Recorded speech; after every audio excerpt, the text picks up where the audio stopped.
Chapter 15, The Arrival. It's a long one, so we're going straight into it. One more road, one more corner, and then we'll be home. I knew it was silly to feel like this. Anyone would think I'd never seen the place before. But it was home. Tonight I'd be sleeping in my own bed, in my own room. Cameron, stop bouncing up and down. I caught Dad's grin via the inside mirror. You're going to ruin the car suspension. Aren't you glad to be home? Aren't you excited? I couldn't believe how cool Mum and Dad were acting. For the last 6 weeks, we'd all been living out of a suitcase at Dr. Bryce's clinic. I'd had more than enough of that. Dr. Elrich had dropped us off at the nearest mainline station, where Dad and his car were waiting for us. It had been a long journey with plenty of stops on the way, but now one more corner. What on earth? I stared out the windscreen at the crowds in front of our house. It was like a crowd scene out of Lord of the Rings. What's wrong with our house? I asked anxiously. I looked up past our house towards the sky. I couldn't see any smoke billowing or flames pouring out of the windows. I could see a couple of police cars, but no fire engines. Dad slowed down so that the car only crawled forward. Are you okay, Kathy? He asked, his tone sombre. Mum nodded. I could see them both tense up. It was only then that I realised what was going on. Are all those people waiting for us? I asked, staggered. Mum turned to me and nodded. When we get out, head straight for the front door and don't say a word to anyone. Leave the talking to your dad and me. I want to know how all these people found out we'd be coming home today, Dad said grimly. Do you think someone at the clinic told the papers? Mum asked. Dad shrugged. He didn't have time to say anything else. A couple of heads turned our way, then more and more, and then what can only be described as a flood of people came rushing towards us. I shrank back in my seat, terrified. We were surrounded. There were people banging on the car, and cameras covering every millimetre of the car windows. Questions were being shouted and screamed at us. There were men and women with microphones and notepads and digital recorders as far as the eye could see. Don't stop the car, Mike, Mum ordered. I have to. I can't get any closer to the house than this, Dad replied. I couldn't believe it. I stared at the crowd all around us, their mouths opening and closing, opening and closing. I'd once seen some sharks being fed, and that's exactly what this was like. Only this time, Mum and Dad and I were the shark bait. Can we back up, Dad? I asked, but it was too late. The crowd had closed in behind us. Cameron, can we? Cameron, how do you? Cameron, what will you? The mob were banging on the car windows and firing questions at me from all directions. Mr. and Mrs. Kelsey? 2 policemen fought their way through the crowd to Dad's side of the car. I'd never been so relieved to see anyone in my entire life. Yes, Dad replied gratefully. The policemen immediately turned to look at me. It took a few moments to decipher their expression. Curiosity and something else. Not disgust exactly. More like distaste. Distrust. Mentally, I shook my head. I was imagining things. Seeing what wasn't there. More police turned up around the car, pushing back the crowds. The police formed a ring around us. One policeman who seemed to be in charge indicated that Dad should pull over. It took Dad ages to drive the car the half a metre required to get to the pavement, what with the crowd pushing at the police and shoving them back. I'd never seen anything like it. When Dad finally did manage to park, we all sat still, each of us stunned. None of us was too keen to get out the car, to say the least. Maybe we should have taken Dr. Bryce's advice, Dad ventured. No, this is our house, said Mum. If we carry on as normal, then everyone else will have to follow our lead. Besides, after the press conference tomorrow, they'll all leave us alone. The chief policeman tapped on the driver's window. Dad wound down the window. Mr. Kelsey, Mrs. Kelsey, I'm Sergeant Dexter. Oh, I didn't know you had another job, Dexter. Doing some moonlighting, are we? If you and your family could get out of your car now, we'll escort you to your house. The policeman was yelling over the noise of the crowd. "Thank you, my wife is pregnant, so could you please look after her?" Dad shouted back. Sergeant Dexter nodded. "Who phoned you as a matter of interest?" Dad asked at the top of his voice. "Dr. Bryce warned us that you were on your way home and asked us to help. We sent one car, but when we saw this lot, we had to call in reinforcements." Dad looked around at the braying crowd and shook his head. He turned to Mum. "Kathy, are you sure about this? Maybe we should stay in a hotel or with your mum for a while." "No!" Mum was adamant. "This is our house. I want Cameron and the rest of us to get back to a normal environment as soon as possible." "I wouldn't call this normal." Dad pointed at the crowd, still trying to swallow us up.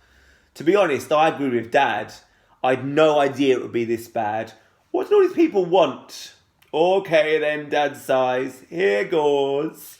When Dad got out of the car, the decibel level rose perceptibly. I watched as he struggled past the police surrounding us to get to Mum's side of the car. He opened her door. I waited until Mum was out before opening my door and stepping out. The moment I set foot out of the car, the crowd erupted. From all sides, people surged forward. The police had to link arms in a ring around us to stop them getting to us. I shrank back until the car was hard against my back. Mum and Dad stepped in front of me, but I could still see the faces. I could still hear them screaming at me. "Cameron, how'd you feel? Cameron, what's it like to have a pig's heart? Why did you do it? How long will you live now? Cameron! Cameron!" On and on it went, on and on like a relentless tide. The police shifted to make a ring directly around us, excluding the car, and still the shouting and screaming and yelling and calling continued. There were TV cameras and camcorders all around. The police edged towards our house with us in the middle. When I'd seen movie stars or pop stars surrounded by their bodyguards and their fans on the telly before, I'd always thought that it must be fun to be famous.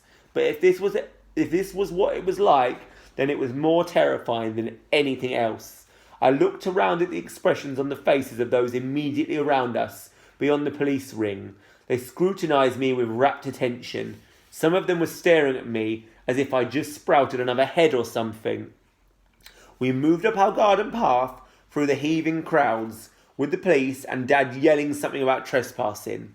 And for the first time since my operation, I could hear my blood roaring in my ears. The roar was so loud, it began to drown out the noise around me. Everyone and everything started to get swimmery and blurry. I was going to faint. No, not in front of these people, I told myself frantically. What would Mum and Dad say? What would my friends say? I'd never live it down. I took a deep breath, then another and another. We were close to the front door now. Dad struggled to get the front door key in the lock. Intense lights blinked on and off all around us like mini lightning bolts. I turned my head slightly and was immediately blinded by more camera flashes. The front door opened. "Come on, Cameron, breathe in, breathe out." The police ushered us into our house with Sergeant Dexter and a policewoman leading the way. I'd barely got my feet on our doormat before the front door was shut behind me. The unbearable roar was turned into a bearable din outside the door, and my swimmy, sick feeling faded. In spite of the ringing phone, we all stood in the hallway like statues. No one said a word. "Well, sir, welcome home." Well, sir, welcome home," said Sergeant Dexter dryly. Dad looked at him as if he was mad, then smiled slowly. "Quite a homecoming," he agreed. "Are you all right, Kathy?" Mum nodded. She headed for the ringing phone and picked it up. "Hello?" she said. I started to walk past her to go into the kitchen to get some water, but the changing expression on her face made me pause. "No, we wouldn't be interested," Mum said curtly. No, I'm afraid not. Goodbye." She put the phone down. It immediately started ringing again. With a look of irritation, she picked it up. "No, he won't," she said after a pause. "No, bye." The moment the phone was down, it started ringing again. By now, Mum's frown could have curdled milk. "Hello!" There came a long pause as her frown grew deeper and deeper. "No, we're not interested." Look, am I talking Marlon? I said, we're not interested, no. Well, thank you very much, goodbye. She slammed down the phone without a second's pause. It began to ring again. You're going to get that all day and all night, I'm afraid, said the policewoman. Oh, no, we won't, said Mum, and she bent to pull the phone lead out of its socket. We heard the sound of scuffles and then the doorbell rang. Through the frosted glass of the front door, we saw the police usher some people away. I looked at Mum and Dad. I couldn't be the only one thinking that we were in a madhouse in the middle of a nightmare. Kathy, let's wait until after the press conference. Okay, said Mum. Dad smiled. Mum hadn't admitted that maybe she'd been wrong, but it was close enough. Was it like this when you came home back to get fresh clothes, and that after the story was in the papers? I asked Mum and Dad. I didn't miss the look that passed between them. A bit, Dad admitted. Why didn't you tell me? Because we both felt it would blow over. Mum jumped in before Dad could answer. I don't know about blow over, blow up more like, I said sourly. Don't let it worry you. And that goes for you as well, Kathy, Dad said firmly. I'll take care of this business. I turned away just as Sergeant Dexter's walkie-talkie started bleeping. I really hoped Mum was right and all this chaos would disappear once the press conference was over. Right, okay, just a sec, said Sergeant Dexter. He turned to me. We got a boy outside who says he's your best friend. He says his name is Marlon Piercy. Marlon. Should we let him in? The sergeant asked patiently. All eyes were on me as the sergeant waited for my answer. Mum told me not to speak to him, I replied at last. No, Cameron, I shouldn't have done that. He's your friend and it's your decision, not mine, said Mum. And with those words, I lost my ready-made excuse. I wanted to see Marlon, to be honest. I was desperate to talk to him, but all I kept seeing was the front page of the Daily Press. I couldn't seem to get past the fact that I trusted Marlon and he'd let me down. Slowly I shook my head. I'm tired, I lied. I'll see him at school on Monday. Sergeant Dexter spoke into the walkie-talkie. Mum and Dad watched me silently. I am tired, I insisted. Of course, Mum smiled. You take it easy. Tomorrow is going to be a long day. I ran upstairs to my room. I went to the top of the stairs without having to pause for breath. And downstairs, I knew that Mum and Dad were watching me. Really brilliant. So questions. Is it acceptable that the newspaper people are doing what they're doing? Should they be allowed to do that? Because it's a book. But things like that do happen to this day. I'm really intrigued to see what you think. Are their actions acceptable? Also, should Cam have let Marlon in? Did he do the right thing not letting him in? What do you think? I've loved this chapter. Really great chapter. We're getting close to 14 minutes. And after the 19-minute one took me 2 hours to upload, I'm going to call it a day here. But hope you enjoyed this. We've had 2 chapters today. And we're going to have, let me just see, 1 tomorrow. So, enjoy this and ready for more tomorrow. I hope you had an absolutely super Tuesday. Enjoy your evening and I'll see you for middle of the week learning time. Bye-bye.